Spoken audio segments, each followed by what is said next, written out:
Assalamualaikum warahmatullahi wabarakatuh. Kami dari kelompok 6 PGSD 2C Universitas Majalengka beranggotakan Denisa Sri Triara, Nurul Afila, Roslina Dewi Nurfauziah, dan Titin Siti Fatimah akan menjelaskan materi mengenai diagnosis kesulitan belajar atau DKB. Konsep dasar diagnosis kesulitan belajar.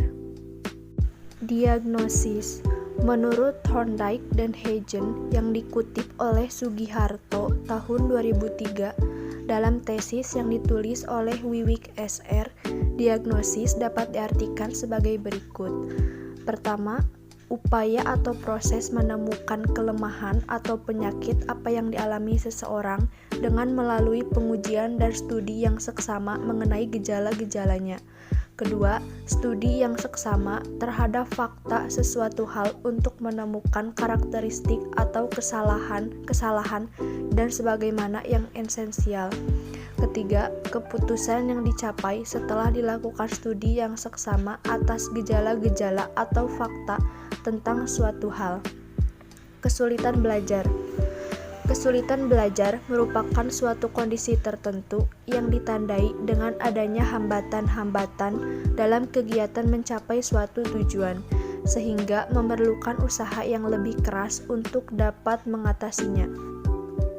Bila kegiatan diagnosis diarahkan pada masalah yang terjadi pada belajar, maka disebut sebagai diagnosis kesulitan belajar.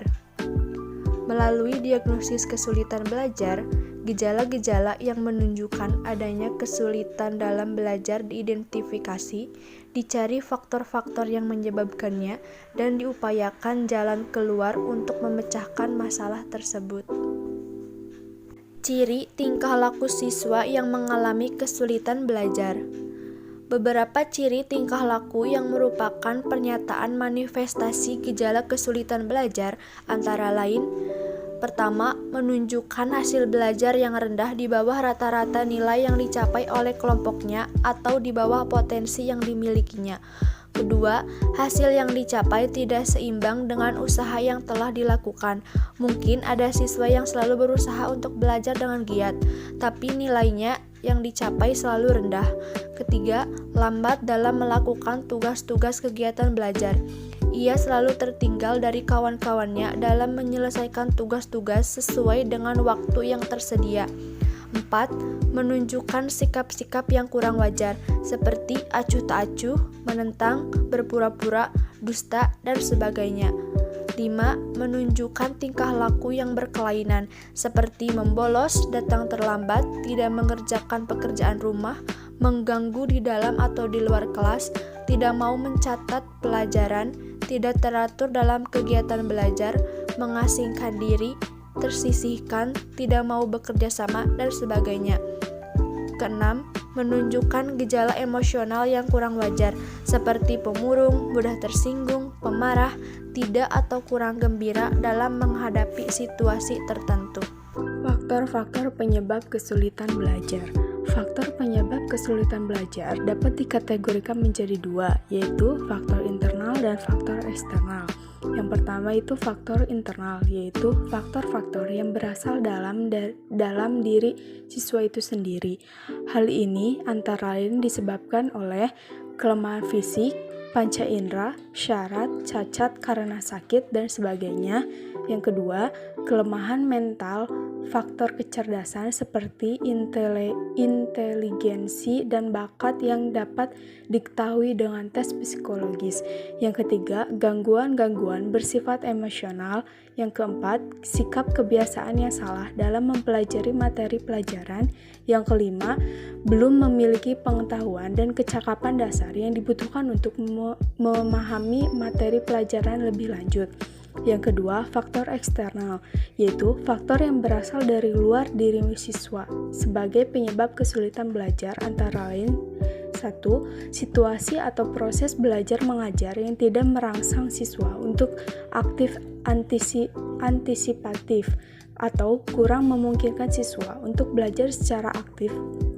Yang kedua, sifat kurikulum yang kurang fleksibel. Yang ketiga, beban studi yang terlampau berat. Yang keempat, metode mengajar yang kurang menarik. Yang kelima, kurangnya alat dan sumber untuk kegiatan belajar. Pemecahan kesulitan belajar. Banyak alternatif yang diambil guru dalam mengalami kesulitan belajar siswanya. Akan tetapi, sebelum pilihan tertentu diambil guru, sangat diharapkan untuk terlebih dahulu dilakukan beberapa langkah penting. Yang pertama, menganalisis hasil diagnosis, yakni menelaah bagian-bagian masalah dan hubungan antar bagian tersebut untuk memperoleh pengertian yang benar mengenai kesulitan belajar yang dialami siswa. Yang kedua, mengidentifikasi dan menentukan bidang kecakapan tertentu yang memerlukan penalakan. Yang ketiga, menyusun program perbaikan, khususnya program remedial teaching atau pengajaran perbaikan. Langkah-langkah diagnosis kesulitan belajar. Yang pertama, identifikasi kasus. Langkah-langkah yang dilakukan dalam mengidentifikasi siswa yang mengalami kesulitan belajar adalah: yang pertama, menandai siswa dalam satu kelas atau dalam satu kelompok yang diperkirakan mengalami kesulitan belajar, baik yang sifatnya umum maupun khusus dalam mata pelajaran. Cara yang dilakukan adalah membandingkan kedudukan siswa dalam kelompoknya atau dengan kriteria tingkat penguasaan yang telah ditetapkan sebelumnya untuk suatu mata pelajaran atau bahan tertentu. Yang kedua, teknik yang dapat ditempuh bermacam-macam, antara lain: yang pertama, meneliti nilai hasil ujian semester yang tercantum dalam laporan hasil belajar. Kemudian, membandingkannya dengan nilai rata-rata kelompok atau kriteria yang telah ditentukan. Yang kedua, menganalisis hasil ulangan dengan melihat sifat kesalahan yang dibuat. Yang ketiga, melakukan observasi pada saat murid dalam proses belajar. Langkah-langkah diagnosis kesulitan belajar yang kedua adalah identifikasi masalah, yaitu menentukan atau melokalisasikan pada bidang studi apa dan pada aspek mana siswa tersebut mengalami kesulitan. Pada tahap ini, kerjasama antara petugas bimbingan dan konseling, wali kelas, guru bidang studi akan sangat membantu siswa dalam mengatasi kesulitan belajarnya. Cara dan alat yang dapat digunakan antara lain dengan cara langsung. 1. Tes diagnostik bidang studi. 2. Hasil ujian siswa sebagai bahan untuk dianalisis. 3. Memeriksa buku catatan atau pekerjaan siswa. Kemudian dengan cara bekerja sama dengan orang tua atau pihak lain dengan cara 1. Menggunakan tes diagnostik yang sudah standar. 2. Wawancara khusus oleh ahli yang berwenang dalam bidang ini. 3. Observasi. 4. Wawancara guru pembimbing, wali kelas, orang tua, dan teman. Langkah-langkah diagnosis kesulitan belajar yang ketiga adalah identifikasi faktor penyebab kesulitan belajar. Ada 2 faktor. Yang pertama, faktor internal, yaitu faktor-faktor yang berasal dalam diri siswa itu sendiri. Hal ini antara lain disebabkan oleh: yang pertama, kelemahan fisik, panca indera, syaraf, cacat, sakit, dan sebagainya. Yang kedua, kelemahan mental, faktor kecerdasan seperti inteligensi dan bakat yang dapat diketahui dengan tes psikologis. Yang ketiga, gangguan-gangguan yang bersifat emosional. Yang keempat, sikap kebiasaan yang salah dalam mempelajari materi pelajaran. 5. Belum memiliki pengetahuan dan kecakapan dasar yang dibutuhkan untuk memahami materi pelajaran lebih lanjut. Faktor yang kedua yaitu faktor eksternal, yaitu faktor yang berasal dari luar diri siswa sebagai penyebab kesulitan belajar, antara lain: 1. Situasi atau proses belajar mengajar yang tidak merangsang siswa untuk aktif antisipatif atau kurang memungkinkan siswa untuk belajar secara aktif. Yang kedua, sifat kurikulum yang kurang fleksibel. 3. Beban studi yang terlampau berat. 4. Metode mengajar yang kurang menarik. 5. Kurangnya alat dan sumber untuk kegiatan belajar. 6. Situasi rumah yang kurang kondusif untuk belajar. Langkah-langkah diagnosis kesulitan belajar yang keempat adalah prognosis atau diagnosis.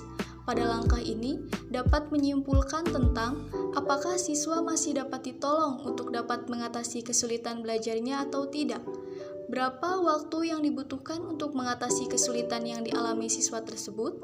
Kapan dan di mana pertolongan itu dapat diberikan? Siapa yang dapat memberikan pertolongan? Bagaimana caranya agar siswa dapat ditolong secara efektif? Siapa sajakah yang perlu dilibatkan atau disertakan dalam membantu siswa tersebut, dan apakah peranan atau sumbangan yang dapat diberikan masing-masing pihak dalam menolong siswa tersebut? Yang kelima, referral. Pada langkah ini menyusun suatu rencana atau alternatif bantuan yang akan dilaksanakan. Rencana ini hendaknya mencakup cara-cara yang harus ditempuh untuk menyembuhkan kesulitan belajar yang dialami siswa yang bersangkutan dan menjaga agar kesulitan yang serupa jangan sampai terulang lagi. Referral biasanya dilakukan dengan cara pengajaran remedial, yaitu suatu proses kegiatan pelaksanaan program belajar mengajar khusus bersifat individual, diberikan kepada siswa yang mengalami kesulitan belajar, yang bersifat mengoreksi atau menyembuhkan siswa yang mengalami gangguan belajar tersebut, sehingga dapat mengikuti proses belajar mengajar secara klasikal kembali untuk mencapai prestasi optimal. Tindak lanjut diagnosis kesulitan belajar. Tindak lanjut adalah kegiatan melakukan pengajaran remedial, dapat berupa 1. Melaksanakan bantuan berupa pengajaran remedial pada bidang studi tertentu yang dilakukan oleh guru pengampu yang dapat dibantu oleh guru pembimbing dan pihak lain yang dianggap dapat membantu proses remedial. 2. Pembagian tugas dan peran orang-orang tertentu, baik wali kelas ataupun guru pembimbing dalam memberikan bantuan kepada siswa dan kepada guru yang sedang melaksanakan kegiatan pengajaran remedial. Yang ketiga, senantiasa mencek kemajuan yang dicapai siswa, baik pemahaman mereka terhadap bantuan yang diberikan berupa bahan, maupun mencek tepat guna dari program remedial yang dilakukan untuk setiap saat diadakan revisi. Dalam pelaksanaan pemberian bantuan, hendaknya dilakukan secara kontinu, dan setiap kegiatan seharusnya senantiasa disertai dengan pencatatan yang tepat. Yang keempat, mentransfer siswa yang diperkirakan tidak mungkin ditolong karena di luar kemampuan atau wewenang guru. Transfer kasus macam ini bisa dilakukan kepada orang lain ataupun lembaga lain seperti psikolog, psikiater, dokter, lembaga psikolog, dan yang lainnya, yang diperkirakan dapat dan lebih tepat membantu siswa yang bersangkutan. Setelah siswa mendapat bantuan, maka dapat dilakukan tindak lanjut sebagai berikut. Yang pertama, memberi tes dalam bidang studi yang dianggap sulit. 2. Melakukan wawancara dengan siswa yang bersangkutan untuk mengetahui pendapat siswa tentang kesulitannya. Yang ketiga, melakukan wawancara dengan guru dan orang tua mengenai perubahan yang telah terjadi. Yang keempat, menganalisa hasil belajar yang telah dicapai dan informasi lainnya. Yang kelima, observasi kegiatan siswa dalam belajar. Demikian pemaparan materi dari kelompok kami. Wassalamualaikum warahmatullahi wabarakatuh.